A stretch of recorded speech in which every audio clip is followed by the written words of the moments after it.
फिर मैं यहाँ से जैसे वॉक के लिए निकलता था अपने उससे, तो मैं यहाँ से जैसे आप सिक्योरिटी देखते हो बाउंड से, मतलब हमेशा ऐसे, क्योंकि इसमें 2 गेट है, एक गेट क्लोज करके दूसरा, मतलब ऐसे हाई प्रोफाइल, मतलब जैसे वीआईपी कोई प्रधानमंत्री भी नहीं रहता होगा जिस तरीके से यहाँ पे उनकी सिक्योरिटी होती थी हमेशा। उनको जब बाहर जो कभी होता था तो उनको लोगों को हटा दिया जाता था कि स्वामी जी निकल रहे हैं, तो वो अंदर ही रहते थे। तो कभी मुलाकात तो मेरी उनसे हो नहीं पाई, पर बीच में जब मैं एक बार उनके इंटरेक्शन के लिए गया तो बेसमेंट में बुलाया था, तो बेसमेंट में इन्होंने देखा, मतलब कैबिन्स टाइप में बना रखे हैं, रूम्स के अंदर रूम उस टाइप के, तो उनका वो बना हुआ था। तो उनके बारे में फिर वो ये है कि लोगों को तो पता था कि वो लोग तो किस तरह का अंदर का क्या आपने जो देखा और कैसे बना रखा है वो बताइए। जी, आप अंदर जाओगे, आपको अगर जाने का मौका मिलता है तो आप खुद समझ जाओगे कि एक जैसे वीआईपी मूवमेंट अंदर गेट के अंदर गेट, मतलब एक बहुत टाइट सिक्योरिटी टाइप में रहता है। रूम्स जो बता रहे थे हाँ जी, बेसमेंट में होता था पहले रूम्स, अब ये बीच में रेनोवेशन पे भी गया, फिर ये रेंट पे भी आधी बिल्डिंग है, इसमें मठ भी है, तो 3-4 मतलब चीजें चलती थी इकट्ठी, तो इसमें सारा ऐसे चलता था। तो बाबा के बारे में लोगों को यहाँ पे पता था, पर लोग बोलते नहीं थे खुल के। निकलते जुलते थे तो बातें तो हम यहाँ सुनते ही थे, ठीक है ना। तो इसकी कोई जनरल सेक्रेटरी जो इसमें बना रखी थी वो बेचारी रहती थी C9 में, फ्लैट नंबर 9525 9525 में। तो बाबा रोज जाकर वहां खड़ा हो जाए।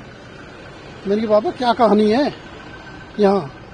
तो उन्होंने कहा यार मेरी वो जो जनरल सेक्रेटरी है उसका हस्बैंड उसको पीटता है। तो मैंने कहा भाई क्यों पीटता है बाबा? उन्होंने कहा पता नहीं क्यों मारता है उसको। तो मैंने कहा बताओ कि आप क्या चाहते हो? उन्होंने कहा उसके हस्बैंड को समझाओ। भैया हम उसके हस्बैंड से मिले। मैंने कहा भाई क्या कहानी है, क्यों झगड़ा करते हो? रेजिडेंस एरिया है, पढ़े लिखे लोग यहाँ रहते हैं, झगड़ा क्यों करते हो? उन्होंने कहा जी मेरी बीवी वहाँ जॉब करती है, मैं कह रहा हूँ कि भाई वहाँ से जॉब छोड़ दे, वो जॉब ये जॉब छोड़ना नहीं चाहती। आश्रम में जो यहाँ पे इंस्टीट्यूट में जॉब। हाँ, तो मैंने कहा ऐसा करो धीरे धीरे उसको समझाओ, जॉब छोड़ देगी। मैंने कहा आप कहाँ जॉब करते हो? उन्होंने कहा जी मैं RK पुरम वहाँ करता हूँ जॉब, ये है। तो वो ने कहा कि भाई मैं अब क्या करूँ अंकल जी? मैंने कहा भाई तू अपने बच्चे ने लेकर निकल जाए यहाँ से। वो अपने बच्चे ने रात को लेकर निकल गया, और इसी ने फिर उस पे आरोप लगा दिया कि मेरी इसमें फाइल थी, मेरे बर्तन थे, फलाना था, इतना मेरे सामान को ले गया। बेचारे की थाने में कंप्लेंट कर दी।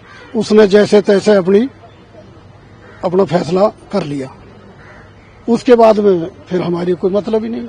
ये तो बाबा के बारे में कभी आपको कुछ पता चला जिस तरह से ये इनके ये तो सामने आए? यार ये तो रोज यहाँ बच्चे बात करते रहते थे, हम घूमने जाते थे, सुनते थे, बस। क्या बात करते थे बच्चे? यही कि भाई बाबा ठीक नहीं है, बाबा ठीक नहीं है, बस।